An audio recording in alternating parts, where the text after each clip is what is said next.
இன்றைக்கு அநேக ஆண்டவருடைய பிள்ளைகளுடைய வாழ்க்கையிலே எதிர்கால தேவையை குறித்து தான் ரொம்ப பயமா இருக்குது. ஐயோ, என் பிள்ளை வளர்ந்துட்டே இருக்குதே, என்ன பண்ணுவேன், கல்யாணம் பண்றதுக்கு என்ன பண்ணுவேன், படிக்க வைக்கிறதுக்கு என்ன பண்ணுவேன், ட்ரீட்மெண்ட்டுக்கு என்ன பண்ணுவேன், நாளைக்கு என்ன பண்ணுவேன். அப்போ எதிர்காலத்தை குறித்த பயம், எதிர்காலத்தில் என்ன பண்ணுவேன் அப்படின்ற பயம் அநேகருக்குள்ள அதிகமா இருக்குது.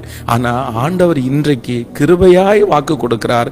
ஆபிரகாமுக்கு ஏற்கனவே கர்த்தர் நாளைக்கு நடக்க போகிறதை, நாளையினுடைய தேவையை ஆதாயப்படுத்தி கர்த்தர் வைத்திருந்தார். அவன் அதற்காக ஜெபிக்கல, அதற்காக ஆயத்தம் கூட படல, அந்த மாதிரி இருக்கும் அப்படின்னு நினைக்கல. ஆனா கர்த்தர் அந்த விசுவாசத்தை கனம் பண்ணி பலிக்கான ஆட்டை கர்த்தர் முன்கூட்டியே ஆயத்தப்படுத்தி வைத்திருந்தார். நான் விசுவாசிக்கிறேன், நீங்க கலங்கவே வேண்டாம்.